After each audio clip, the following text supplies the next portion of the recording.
اعوذ باللہ من الشیطان الرجیم بسم اللہ الرحمن الرحیم سورۃ ہود بسم اللہ الرحمن الرحیم۔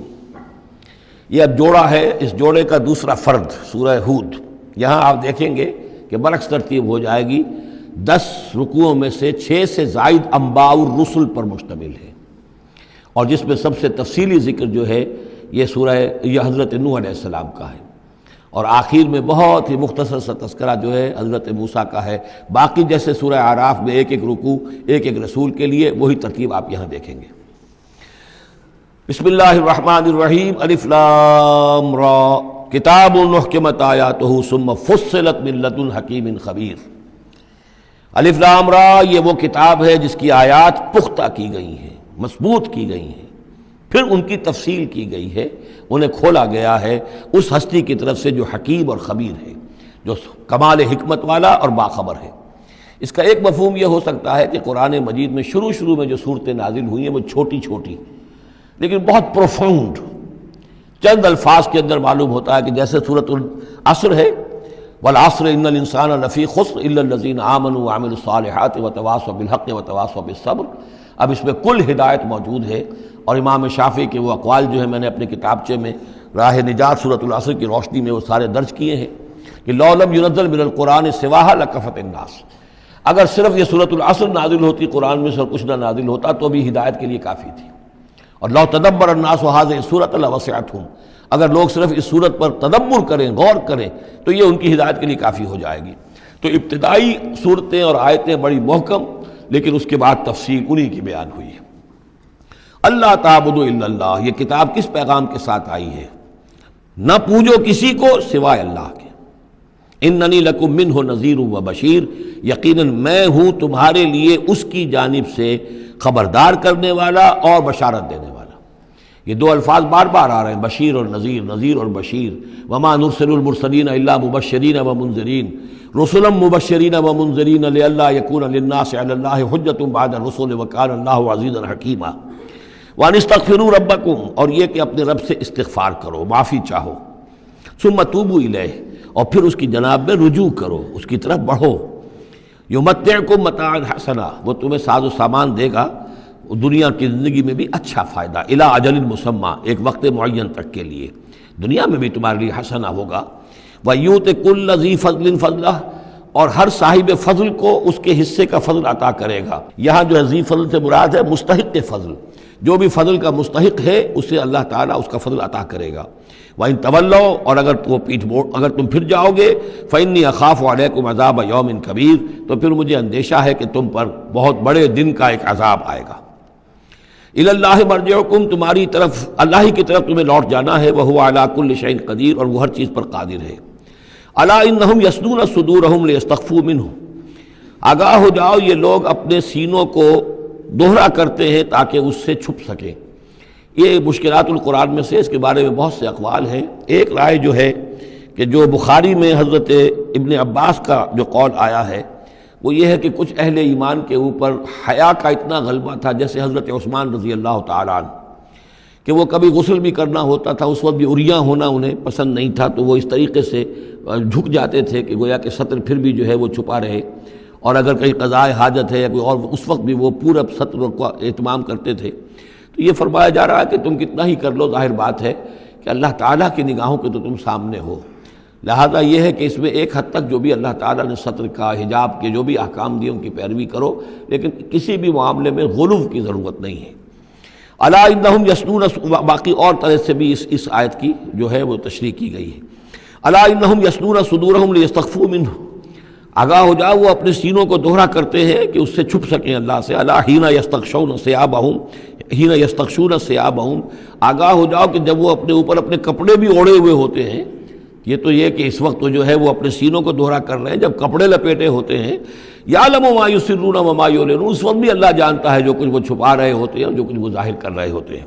انہ علیم بذات الصدور، وہ تو جو کچھ سینوں کے اندر ہے اس کو بھی جانتا ہے۔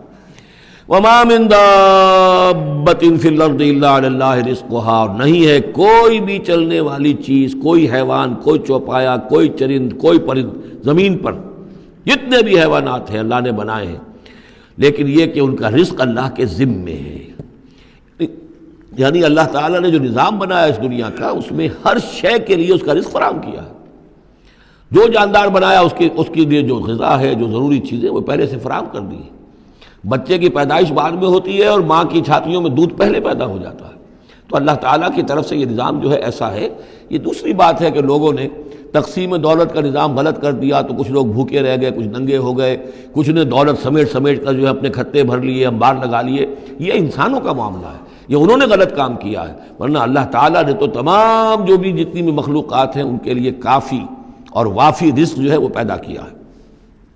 وَمَا مِن دَابَّةٍ فِي الْأَرْضِ إِلَّا عَلَى اللَّهِ رِزْقُهَا وَيَعْلَمُ مُسْتَقَرَّهَا وَمُسْتَوْدَعَهَا، اور وہ جانتا ہے اس کے مستقل قیام کی جگہ کو بھی اور جہاں وہ عارضی طور پر سونپا جاتا ہے۔ یہ مستقر اور مستودع پر گفتگو ہو چکی ہے تفصیل کے ساتھ، 3 اقوال اس کے بارے میں بیان کر چکا ہوں سورہ انعام کے ضمن میں۔ کل فی کتاب مبین، اور یہ سب کچھ ایک کھلی روشن کتاب کے اندر موجود ہے، وہی کتاب جو علم الہی کی کتاب ہے۔ وَهُوَ الَّذِي خَلَقَ السَّمَاوَاتِ وَالْأَرْضَ فِي سِتَّةِ أَيَّامٍ، اور وہی ہے کہ جس نے پیدا کیا آسمانوں اور زمین کو 6 دنوں میں۔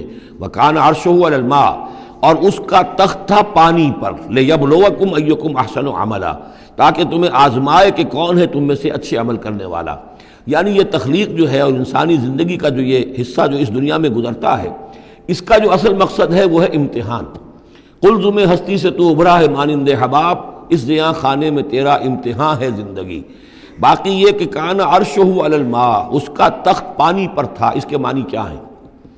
میرے نزدیک اب بھی یہ آیات متشابہات میں سے ہے، لیکن ایک انداز ایسا ہے کہ جس سے محسوس ہوتا ہے کہ شاید وہ اس کی طرف اشارہ کیا جا رہا ہو کہ یہ دنیا جب بنی ہے، یہ زمین جب ٹھنڈی ہونے لگی ہے تو ٹھنڈی ہو کر اس کے بخارات نکلے ہیں، اور وہ اس کے گرد جو فضا بنی ہے، ایٹماسفیئر، اس کے اندر یہ گیسز گئی ہیں۔ ان گیسز کے اندر جو ہے ہائیڈروجن اور آکسیجن کے ذریعے سے پھر پانی پیدا ہوا ہے، اور طویل عرصے تک بارشیں ہوتی رہیں، طویل عرصے تک، لاکھوں سال یہ کہتے ہیں کہ بارش ہوئی ہے۔ اور چونکہ جب زمین سکڑی ہے تو کہیں سے وہ اونچی ہو گئی، کہیں سے نیچی ہو گئی، سکڑتی ہے کوئی شے تو اس کے اندر نشیب و فراز پیدا ہو جاتے ہیں۔ تو بارش جب برسی ہے تو پھر یہ کہ سمندر وجود میں آئے ہیں۔ ابھی کوئی اور مخلوقات نہیں تھی، صرف یہ کہ اس زمین کے اوپر یا یہ کہ وہ پہاڑ تھے اور یا پانی تھا، بلکہ یہ کہ اکثر و بیشتر پانی ہی پانی تھا۔ پھر یہ کہ پانی اور جہاں پر مٹی پیدا ہوئی اور دلدلی علاقے بنے، اور دلدلی علاقوں کے اندر پھر وہ کچھ حیات جو ہے اس کی شکلیں پیدا ہوئی، چاہے وہ نباتاتی حیات تھی اور چاہے وہ حیواناتی حیات تھی۔ تو وہ جو ایک دور ہے جب کہ ابھی مخلوقات، اس زمینی مخلوقات کے اندر ابھی کوئی شے نہیں آئی تھی، کوئی حیوانات نہیں، کوئی سمندر کے کوئی جانور نہیں، کوئی زمین کے اوپر خشکی کے جانور نہیں۔ تو اس وقت جو ہے گویا کہ اللہ تعالیٰ کا جو تخت حکومت ہے اس زمین کی حد تک وہ پانی کے اوپر تھا۔ واللہ اعلم۔ وَلَئِن قُلْتَ، اور اگر آپ کہیں گے اِنَّكُمْ مَبْعُوثُونَ کہ تمہیں اٹھا لیا جائے گا من بعد الموت، موت کے بعد، لَيَقُولَنَّ تو کہیں گے وہ لوگ الذین کفروا جنہوں نے کفر کیا، ان ھذا الا سحر مبین، نہیں یہ تو کھلا جادو ہے۔ وَإِنْ أَخَّرْنَا عَنْهُمُ الْعَذَابَ إِلَىٰ أُمَّةٍ مَّعْدُودَةٍ، اور اگر ہم مؤخر کیے رکھیں ان سے اپنے عذاب کو ایک خاص مدت تک کے لیے، معین مدت تک کے لیے، لَيَقُولُنَّ مَا يَحْبِسُهُ، تو وہ کہتے ہیں کس چیز نے روک رکھا ہے؟ وہ جہاز کہاں نظر انداز ہو گیا، آتا کیوں نہیں؟ محمد بہت سال ہو گئے تمہیں کہتے ہوئے جہاز آئے گا اور وہ عذاب آئے گا، وہ کہاں ہے؟ ما یحبسو، کس سے نے اس کو روکا ہے؟ الا یوم یاتیہم لیس مصروفا عنہم، آگاہ ہو جاؤ جس دن وہ ان پر آئے گا پھر وہ ان کی طرف سے پھیرا نہیں جا سکے گا۔ وحاق بہم ما کانوا بہ یستہزئون، اور ان کو گھیرے میں لے لیں گی وہ تمام چیزیں جن کا یہ استہزاء اور تمسخر کیا کرتے تھے۔ وَلَئِنْ أَذَقْنَا الْإِنسَانَ مِنَّا رَحْمَةً، اور اگر ہم مزہ چکھاتے ہیں انسان کو اپنی طرف سے رحمت کا، کوئی خوشی آئی ہے، کوئی دولت ملی ہے، کوئی اور مسرت کی بات ہوئی ہے، ثُمَّ نَزَعْنَا مِنْهُ، پھر جب ہم اس سے وہ چھین لیتے ہیں، لے لیتے ہیں، سلب کر لیتے ہیں، إِنَّهُ لَيَئُوسٌ كَفُورٌ، تو وہ ہو جاتا بالکل مایوس، نہایت ناشکرہ، بھول جاتا ہے کبھی اللہ کی نعمت بھی تھی، کبھی اللہ کی نگاہ کرم بھی مجھ پر تھی، ٹھیک ہے آج مجھ پر سختی آ گئی ہے تو سختی نرمی آتی رہتی ہے، اللہ تعالیٰ کی طرف سے ہے، اگر نرمی بھی تھی تو اللہ کی طرف سے، اور سختی بھی آئی ہے تو اللہ کی طرف سے، اس پر شکر چاہیے تھا، اس پر صبر چاہیے، لیکن نہیں، انسان جو ہے لیئوس کفور، انتہائی مایوس اور نہایت ناشکرہ، ہم پر تو کبھی اللہ کی کوئی نظر کرم ہوئی نہیں۔ وَلَئِنْ أَذَقْنَاهُ نَعْمَاءَ بَعْدَ ضَرَّاءَ مَسَّتْهُ، اور اگر ہم مزہ چکھائیں اسے نعمتوں کا اس کے بعد کہ کوئی تکلیف اس کو پہنچی ہوئی تھی، لَيَقُولَنَّ ذَهَبَ السَّيِّئَاتُ عَنِّي،